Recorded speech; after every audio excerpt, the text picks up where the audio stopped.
Privé de Alison May et Céline Coubeau, Spirou Monceau savait que son déplacement à Yeug de Genson samedi soir ne serait pas sans danger. Revenu avec les 3 points de Willebroek, jeudi, Liam Addy et ses filles voulaient poursuivre en effet sur leur lancée malgré les absences de Ella Stalens, Nele Poffen et Lolo Plateau, victimes d'une entorse. Après l'ouverture du score par Likassi pour Spirou Monceau, les premières minutes sont pour Yeug de Genson qui donne le ton directement avec Heavy Ace, puis une bombe de Lindelvo. Les Gantoises sont vives, rapides et mettent d'emblée de l'intensité dans cette partie.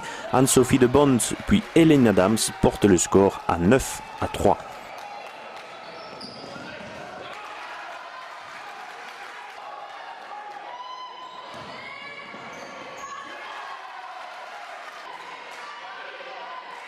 Likassi va marquer les 7 premiers points de son équipe en ce début de rencontre. Julie Vermeer va faire 11-5 pour Genson, puis la jeune Sénégalaise maintenait Monceau dans le sillage, épaulée ensuite par Virginie Mikkels qui prenait le relais. Lindelvo et Virginie Mikkels donc, ce sera encore 13-11. Puis Heavy Ace fera 15-11 après 7 minutes de jeu. Mais les 3 dernières de ce premier quart-temps seront tout entiers à l'avantage des filles de Patrick Stenier. Monceau plante en effet un 8-0. Célia Menendez, Virginie Mikkels et Chloé Westeling. Ce sera 15-19 à la 10e.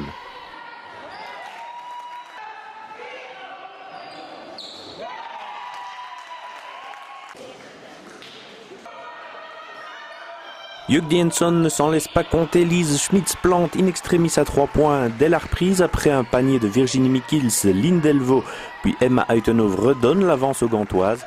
Mais Liam Addy veut mettre quelques petites choses au point et ce sera 24-23 par Heavy Ace aux grandes dames de Patrick Stenier dans le camp montcellois.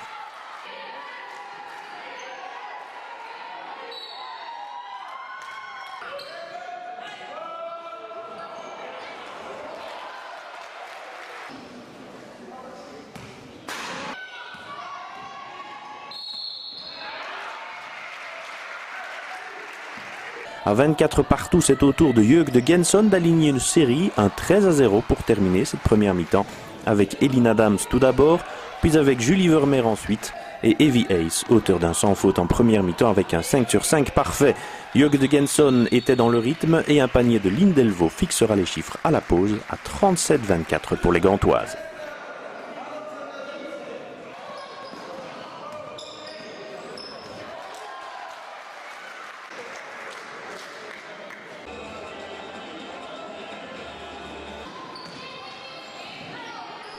Julie Vermeer puis Anne-Sophie de Bonds vont poursuivre dès la reprise pour faire 41-24, 17 points, ce sera l'écart maximum dans cette rencontre. Le sursaut de côté de Monceau vient de Célia Menendez puis de Chloé Westeling, mais les Moncelloises doivent encore et toujours courir après le score. Sur un panier primé, Hélène Adams maintient l'écart à 44-28, Virginie Mikkels puis Chloé Westeling encore à 3 points cette fois, tentent un premier rapprochement alors qu'il reste un bon quart d'heure à jouer. Christelle Ballot fait encore 46-35, mais dans les rangs de Genson, l'on ne veut décidément pas lâcher cet avantage. Lise Schmitz, puis Hélène Adams et Lindelvo alignent en contre-attaque le sursaut. Et peut-être le déclic vient ensuite à distance. Christelle Ballot rentre ses 3 points. Une première bombe de la capitaine moncelloise, puis un panier de Marie Hamed et un nouveau panier à 3 points de Christelle Ballot rapproche Spirou Monceau à 52-43, en dessous donc de la barre des 10 unités.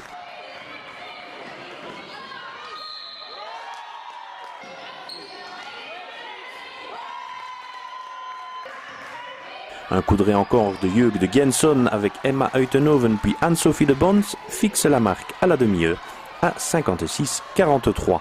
Une technique infligée à Patrick Stenier lors de l'interruption permet à Spirou Monceau de repartir à 57-43, 14 points d'avance pour entamer la dernière ligne droite. Spirou Monceau finira avec 10 points d'avance, le calcul est vite fait, un déficit de 24 points sur le dernier quart-temps. Marie Hamed, dont un 3 points avait sonné la charge, et Célia Menendez, par 2 fois, avait bel et bien amorcé le retour de Spirou Monceau. Coup d'œil sur le marquoir, c'est 59-52 avec encore 7 minutes à jouer. Mais Yeug de Genson allait s'effondrer dans les dernières minutes, Célia Menendez encore en contre-attaque, puis Likassi qui retrouvait elle aussi le chemin de l'anneau, avec en prime le bonus derrière. et Spirou Monceau revenait à hauteur de son adversaire. Une bombe de Christelle Ballot faisait basculer définitivement le score en faveur des Montcelloises, 61-62. Il n'y en aura plus ensuite que pour les Carolos. 2 paniers de plein jeu seulement ensuite pour Hugh Genson, signé Line Delvaux et Elina Adams n'enrayeront pas la progression des Montcelloises, désormais à l'aise, qui termineront en roue libre avec Chloé Stelling et Likassi notamment. Spirou Monceau s'offrait ainsi un succès 67-76 en déplacement face à des Gantoises qui ont cru longtemps tenir le bon bout, d'où leur déception. Mais à qui il aura manqué 10 minutes. Les réactions de Liamadi et de Christelle Ballot après la rencontre. Tout s'est effondré dans le 4e quart en fait. On a fait un très bon premier quart-temps, très bon deuxième quart-temps où on les limite à 5 points au deuxième quart-temps. Donc finalement on a un score, je pense 34-24 à la mi-temps. Et troisième quart-temps sans bien jouer, on garde encore le contrôle, on est à plus 10, plus 12. Et puis au 4e, je ne sais pas ce qui se passe, mais elle marque 34 points. Je viens de voir sur les statistiques. Erreur après erreur, en attaque, en défense.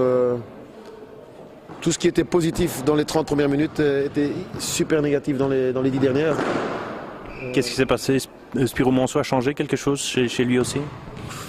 Même pas. Je pense que nous-mêmes, on a commencé à vraiment faire des erreurs en attaque. Et puis défensivement, toutes les consignes qu'on avait qui étaient bien appliquées en première mi-temps. J'avais bien dit de ne jamais aller à 2 sur une joueuse parce qu'il y avait des risques que des shots allaient rentrer. En première mi-temps, on a vraiment bien contrôlé tout ça. Elles n'avaient aucune solution en première mi-temps. Et puis en deuxième, on commence à faire un peu du n'importe quoi, où on va aider là où on ne doit pas aider. On crée un shot. Et puis bon, quand on a des joueuses en face avec de l'expérience, à un moment donné, les shots rentrent. Et puis on continue à le faire. Et puis on attaque.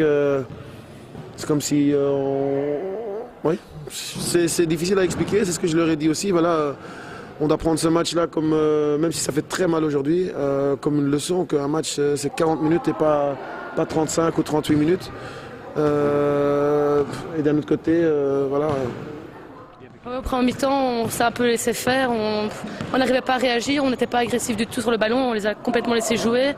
Et une équipe comme Genson, si on les laisse jouer, elles sont euphoriques et c'est difficile de les tenir. Ensuite, on a un petit déclic, on rentre plus de shoot, etc. Et alors derrière, on a une grosse défense pour aller marquer des paniers faciles et c'est ça qui a fait la différence dans le 4e quart-temps. Qu'est-ce qui vous a gêné chez Genson? C'est leur défense aussi? Leur défense, oui, parce qu'on n'a pas l'habitude de jouer contre des zones agressives comme ça, avec toutes des petites, mais qui savent aussi défendre sur nos grandes, qui les poussent, etc., qui ne laissent pas jouer le jeu.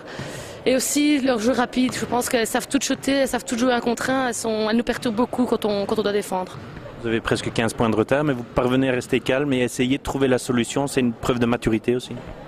Je pense que c'est une preuve de maturité, mais c'est aussi un esprit de groupe qu'on a depuis plusieurs semaines maintenant. Et je pense que c'est ça qui a fait que malgré le fait qu'on jouait vraiment pas bien, on ait pu rester soudés et revenir dans le match.